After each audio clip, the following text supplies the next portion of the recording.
बिस्मिल्लाहिर्रहमानिर्रहीम अस्सलामुअलैकुम। उम्मीद है कि आप सब खैरियत से होंगे।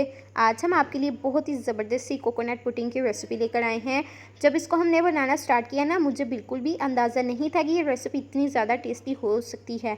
लेकिन जब इसको हमने बनाकर खुद ट्राई किया ना, तो ट्रस्ट में इतना ज़्यादा टेस्ट आया कि उसी टाइम ख़त्म हो चुकी थी। बहुत ज़्यादा टेस्टी होने वाली है।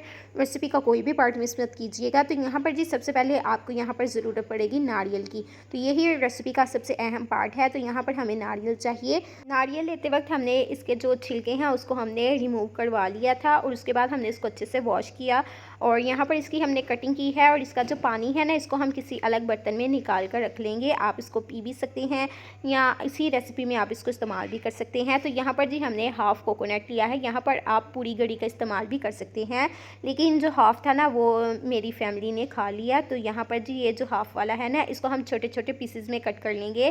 तो यहाँ पर ये बिल्कुल ताज़ी गरी होती है, बहुत ही इजीली कट हो जाती है। बिल्कुल भी आपको मुश्किल से कट नहीं करना पड़ेगा, बहुत ही आसानी से हो जाएगी। तो यहाँ पर इसको हमने छोटे छोटे पीसेस में काट लिया है, ये आप चेक कर सकते हैं। अब आपने यहाँ पर जी एक जग लेना है और गरी को हम इसमें ऐड कर लेंगे और यहाँ पर ये बहुत ही अच्छे से ग्राइंड हो जाएगी। बिल्कुल भी आपने परेशान नहीं होना कि हमारी मशीन ख़राब हो जाएगी या ग्राइंड नहीं होगी, क्योंकि ये हमारी ताज़ी गरी है। हाफ कप के करीब हम इसमें पानी ऐड करेंगे और ग्राइंड कर लेंगे। तो यहाँ पर ये बहुत ही अच्छे से हो चुका है। अब यहाँ पर आपने एक छन्नी लेनी है और छन्नी की मदद से हम इसको छान लेंगे। जो इसका दूध है ना, ये हमें चाहिए, रेसिपी में हम ये इस्तेमाल करेंगे। तो यहाँ पर जी इसका कोकोनट है ना, आप इसको वेस्ट मत कीजिएगा। आप इसकी कोई सी भी रेसिपी बनाकर तैयार कर सकते हैं। स्किन के लिए बहुत ही ज़्यादा फ़ायदेमंद है, तो आप इसको बिल्कुल भी ज़ाया मत कीजिएगा। कोई भी हलवा वगैरह कुछ भी बनाएंगे ना, तो उसमें आप इसको ऐड कर लीजिएगा। तो यहाँ पर जी ये जो हमने दूध निकाल कर रखा है ना, यहाँ पर एक कटोरी लेंगे और कटोरी में हम अलग से थोड़ा सा निकाल लेंगे, तकरीबन 4 से 5 टेबल स्पून। और अब इसमें हम शामिल करेंगे 1 टेबल स्पून कॉर्नफ्लोर और अच्छे से मिक्स कर लेंगे। और यहाँ पर जी अब हम एक पैन लेंगे और इसमें हम ऐड करेंगे कोकोनट वाले पानी को। यहाँ पर जी अगर आपने ये सारा प्रोसीजर नहीं करना, तो यहाँ पर आपको कोकोनट जो है दूध भी मिल जाता है बाज़ार से, आप उसका भी इस्तेमाल कर सकते हैं। जो हमने कॉर्नफ्लोर वाला मिक्सचर बना कर रखा था ना, वो भी हम इसी के साथ जो है इसमें ऐड कर लेंगे।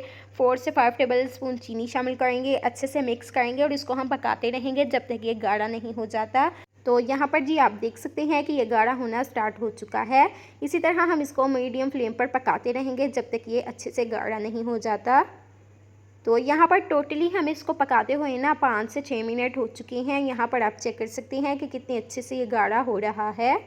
इसी दौरान अगर आप हमारे चैनल पर न्यू हैं तो अभी तक से आपने हमारे चैनल को सब्सक्राइब नहीं किया तो सब्सक्राइब करें, ताकि हमारी हर न्यू आने वाली वीडियो का नोटिफिकेशन आपको बआसानी मिल सके। ये बिल्कुल फ्री होता है। तो यहाँ पर जी आप चेक कर सकते हैं कि कितने अच्छे से बनकर तैयार हो चुका है। इस स्टेज पर फ्लेम को हम ऑफ़ करेंगे और यहाँ पर जी आपने जिस भी कंटेनर में इसको डाल कर रखना है ना, उसको आपने पहले ऑयल से अच्छे से ग्रीस कर लेना है।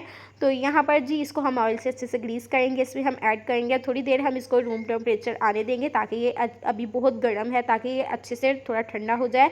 उसके बाद हम इसको फ्रीज़र में रख देंगे और 2 घंटे के लिए बहुत ही अच्छे से इसकी जेली बनकर तैयार हो जाएगी। तो यहाँ पर आप चेक कर सकते हैं कि इसको फ्रीज़र में रखे हुए हमें 2 घंटे हो चुके हैं और कितने अच्छे से बनकर तैयार हो चुका है। तो यहाँ पर आप चेक कर सकते हैं कि माशाल्लाह से कितनी अच्छे से खुद ब खुद ये निकल चुका है। आपको बिल्कुल भी कोई चीज़ ज़रूरत नहीं पड़ेगी किसी भी चीज़ की इसको निकालने के लिए। तो अब हम इसकी कटिंग करेंगे। बहुत ही ज़्यादा मक्खन की तरह नरम होगा, बहुत ही ज़्यादा टेस्टी होगा। देख सकते हैं आपके इसकी हम कटिंग कर रहे हैं तो कितनी अच्छे से ये अलग हो रहा है। ऐसा लग रहा है जैसे हमने जेली बनाकर तैयार की है। बेइंतहा बहुत ही ज़्यादा टेस्टी है। जब आप इसको यकीनन ट्राई करेंगे ना, खुद ही आपको अंदाज़ा हो जाएगा कि बहुत ही ज़्यादा रेसिपी हमारी मज़े की बनकर तैयार हुई है। उम्मीद है कि आप सब खैरियत से होंगे। आज हम खोपरा पाक मिठाई बनाकर तैयार करेंगे, बहुत ही ज़बरदस्त बनकर तैयार होगी। तो उसके लिए सबसे पहले हमने एक पैन लेना है, 1 कप हम इसमें दूध ऐड करेंगे और दूध को हम गर्म करेंगे मीडियम फ्लेम पर। और इसी के साथ ही यहाँ पर हमारे पास है 3 टेबल स्पून चीनी, ये हम इसमें शामिल करेंगे। आप अपने हिसाब से कम या ज़्यादा मीठा कर सकते हैं। तो यहाँ पर जी हमने फ्रेश गरी ली, उसको क्रश किया और उसको हमने फ्रीज़ कर लिया था। हमने आपको एक परसों रेसिपी बनानी सिखाई थी ना, परसों जो हमने बनाकर तैयार की कोकोनट वाली रेसिपी, ये उसी का बुरादा जो था ना घड़ी का, उसको हमने बिल्कुल भी वेस्ट नहीं किया था, इसको हमने फ्रीज़ कर लिया था। हमने सोचा क्यों ना इसकी भी रेसिपी हम आप लोगों को दे ही दें। तो यहाँ पर जी घड़ी को हमने अच्छे से मेल्ट कर लिया है। दूध को हम गाढ़ा करेंगे और अब इसमें हम फूड कलर ऐड करेंगे। आप कोई सा भी फूड कलर ऐड कर सकते हैं, अपना मनपसंद जो भी आपको पसंद हो, और अच्छे से मिक्स करेंगे और इसी तरह हम इसको पकाते रहेंगे, चम्मच को चलाते रहेंगे। इसका दूध हमने बिल्कुल ड्राई करना है और बहुत ही अच्छे से हो जाएगा। तो यहाँ पर आप चेक कर सकते हैं कि कितने अच्छे से यहाँ पर दूध अच्छे से ड्राई हो चुका है। और यहाँ पर अब इसमें हम ऐड कर लेंगे 2 टेबलस्पून मलाई। आप मलाई भी ऐड कर सकते हैं, क्रीम भी ऐड कर सकते हैं और घी का इस्तेमाल भी कर सकते हैं। जो भी चीज़ आपके पास अवेलेबल हो आप इसमें ऐड कर लीजिएगा। तो यहाँ पर इसकी हमने अच्छे से मिक्सिंग कर ली है, आप चेक कर सकते हैं। तो ये बिल्कुल रेडी है। अब यहाँ पर कोई सा भी आप डिब्बा ले लें, कुछ भी ले लें जिसमें आपने बर्फ़ी को जमाना है। तो इसको हमने पहले ऑयल से अच्छे से ग्रीस कर लेना है ताकि इसको निकालने में आसानी रहे। और सारी हम इसमें ऐड कर लेंगे और स्पून की मदद से अच्छे से सेट कर लेंगे, बहुत ही ईज़िली हो जाएगा। इसी स्टेज पर अगर आप चैनल पर न्यू है तो अभी तक से आपने चैनल को सब्सक्राइब नहीं किया तो सब्सक्राइब करें ताकि हमारी हर न्यू आने वाली वीडियो का नोटिफिकेशन आपको बआसानी मिल सके। अब हम इसको आधा घंटा के लिए रख देंगे ताकि अच्छे से सेट हो जाए। तो यहाँ पर ये अच्छे से सेट हो चुकी है, इसको हमने आधे घंटे के लिए फ्रिज में रखा था। अब इसकी हम कटिंग कर लेंगे और बहुत ही आसानी से हो जाएगी, बहुत ही आराम से ये खुद ब खुद निकल जाएगी, आपको बिल्कुल भी परेशान होने की ज़रूरत नहीं। और यहाँ पर आप चेक कर सकते हैं कि कितने अच्छे से इसकी कटिंग हो रही है और कितने अच्छे से ये निकल रहा है, बिल्कुल भी आपको परेशान होने की ज़रूरत नहीं। तो अब इसको हम डिश आउट करेंगे। तो यहाँ पर जी आप इसकी खूबसूरती को बढ़ाने के लिए कुछ भी इसके ऊपर लगा लेंगे, कुछ भी आप जो है इसकी खूबसूरती को बढ़ाने के लिए कुछ भी ऐड कर सकते हैं। तो यहाँ पर हमारे पास रखे हुए थे पिस्ता, ये हम इसके ऊपर लगाएंगे।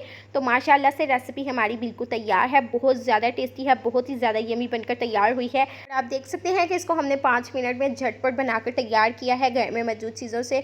कोई भी एक्स्ट्रा चीज़ हमने इसमें ऐड नहीं की और बहुत ही आसानी से आप इसको बनाकर तैयार कर सकते हैं। अगर आपके बच्चे कोकोनट नहीं खाते तो आप इस तरह से इन्हें बनाकर दे सकते हैं। रेसिपी पसंद आए तो like, share, comment and subscribe करें।